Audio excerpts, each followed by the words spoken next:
기다리면 연락 올 거라는 말, 설마 그냥 믿고 계신가요?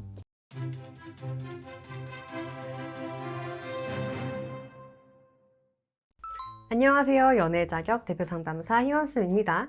헤어지고 나서 연락하지 마, 기다려야 해, 이런 말 믿어보신 적 있으시죠? 괜히 먼저 연락했다가 을될까봐 무섭고, 그래도 나 정말 많이 좋아해줬던 사람인데 기다리면 돌아오지 않을까? 근데 여러분, 그 사람 그렇게 날 사랑했는데 왜 이별을 결심했을까요? 이미 사랑했던 감정보다 현실적인 문제를 더 크게 본 거예요. 그럼 지금처럼 손 놓고 가만히 있어도 되는 걸까요? 오늘은 왜 헤어지고 그저 가만히 있으면 오히려 기회가 멀어지는지, 그리고 어떻게 똑똑하게 다가가야 하는지 딱 정리해드릴게요. 끝까지 놓치지 마시고 집중! 이별 후 손 놓고 있으면 영영 이별하게 되는 이유 첫 번째, 상대의 인내심은 마르지 않는 셈이 아니다. 예전엔 상대가 여러분한테 안달복달 했을 수 있어요. 하지만 그건 도파민이 팡팡 터지던, 우리의 단점을 모르고 장점만 크게 보이던 그때 얘기죠. 그랬던 상대도 그냥 지쳐버렸다면요? 잡힐 듯 잡히지 않던 감칠맛 나는 감정과 끝이 없는 밀당, 연애 초기를 활활 불지필 수는 있어도 길어지면요, 사람을 빠르게 지치게 만들어요. 그래서 결국 상대도 그 불안정한 관계에서 오는 피로감에 더는 미래를 그릴 수 없겠다라고 판단을 했을 수 있죠. 그런데 여러분은 나를 활활 열정적으로 좋아해줬던 모습만 떠올리면서 계속 언젠가는 돌아오겠지? 이런 기대를 품고 아쉽지 않은 척, 또 없이도 잘 사는 척, 척만 한다면 어떨까요? 상대 입장에선 여러분은 이 사람은 진짜 나한테 안정감을 주는 사람은 아니구나, 오히려 확신을 갖고 포기하게 될 수 있어요. 이제 왜 이별 후 을이 될까봐 두려워서 재고 따지는 행동들이 위험할 수 있는지 좀 감이 오시죠? 그럼 아마 왜 기다리라는 말이 있지? 라는 궁금증도 생기실 거예요. 바로 알려드릴게요.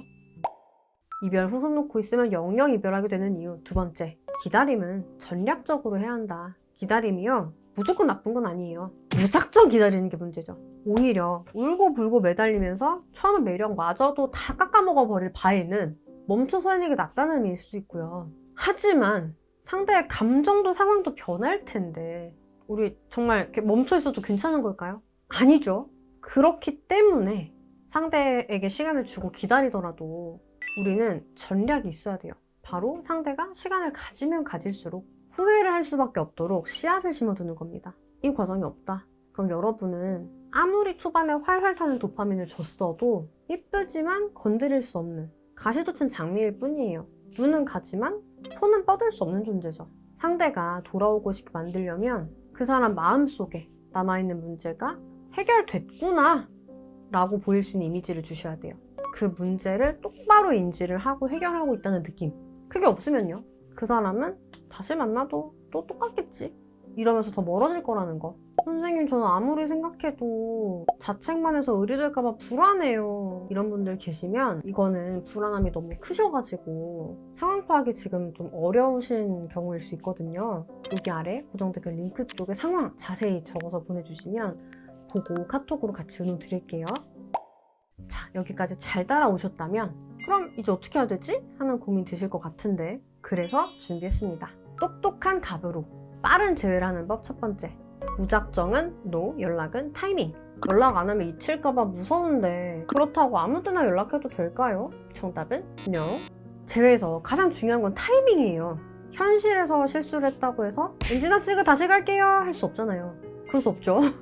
그러니 최적의 타이밍을 고를 수 있어야 돼요. 제일 좋은 건 상대의 실망한 감정을 풀어줄 방법이 있다면 무조건 이별 직후 플래티넘 타이밍이라고 하죠.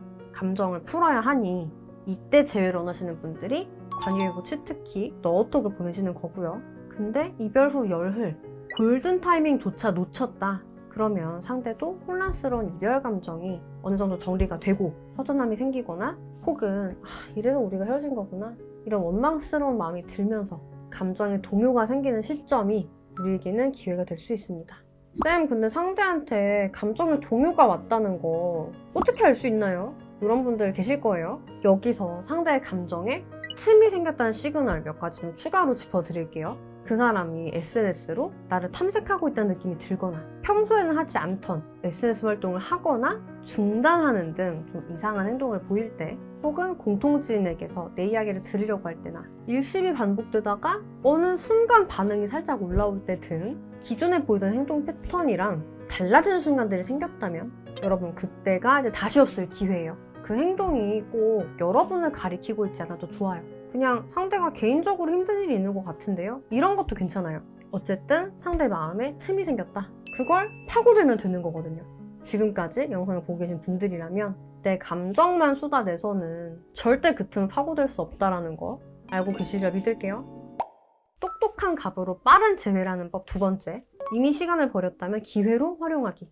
만약에 이미 정말 한참을 기다리기만 했다면요. 그 시간 동안 상대는 이제 감정적으로 정리가 됐을 가능성이 너무 높아요. 그럴 때 갑자기 자니?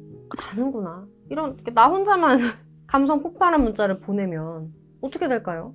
너는 아직도 그때랑 똑같구나? 상대는 바로 알아챌 거예요. 내가 이전이랑 손톱만큼도 달라지지 않았다는 걸. 기왕에 이렇게 낭비해버린 시간이라면 여러분 진짜 하셔야 되는 게 뭐냐면요. 스토리텔링이에요. 사실 내가 그 시간 동안 이만큼 바뀌기 위해서 시간을 사용을 했다. 이렇게 보여드니까 예전에는 감정에 휘둘렸다면 지금은 한층 차분하고 자기관리가 된 모습. 예전에는 불안해서 붙잡기만 했던 사람이었는데 지금은 내 삶을 잘 정리하고 돌아보고 이제는 진짜 그 사람을 이해해줄 수 있는 사람으로 보이는 거. 이런 이미지 포지셔닝에 성공을 하시면요. 상대도 얘 달라졌네? 괜찮아졌네? 이러면서 다시 관심을 가지게 될 수 있어요. 큰 얼룩이 진 줄 알았던 너무 좋아했던 옷이 다시 보니까 더 깨끗하고 반듯하게 세탁이 되어 있다면 한 번쯤 다시 그 옷을 꺼내 입던 설렘도 되새겨보고 싶지 않을까요? 하물며 우리는 사람이잖아요. 이 정도 변화를 만들어낸 사람이라면 다른 새로운 면도 생기지 않았을까? 마치 정말 새로운 사람을 만난 것 같은 낯선 감정이 주는 긴장과 설렘까지도 노려볼 수 있겠죠. 위기를 기회로 활용하느냐 마느냐는 바로 그 순간, 그 상황 자체를 어떻게 활용하느냐에 달렸다는 거 꼭 기억을 합시다. 오늘 영상의 핵심 다시 한번 쫙 짚어보면 1번 이별하고도 밀당하려는 태도는 상대의 인내심만 꺾어요. 2번 기다리더라도 전략적으로 기다려야 돼요. 3번 연락은 무작정이 아닌 타이밍이라는 거. 4번 이미 시간을 버렸다면 스토리텔링으로 잘 커버하면 된다는 거. 이렇게 4가지 머릿속에 꼭 외워두세요. 자, 오늘은 이별을 연락을 할지 말지 딱 정해드린 영상이었어요. 궁금한 거 좀 해소가 되셨을까요? 오늘 영상 도움되셨다면 좋아요, 구독, 댓글, 알람 설정까지 잊지 말아주시고요. 또 궁금하신 거 댓글로 알려주시면 원하시는 콘텐츠 가지고 오겠습니다.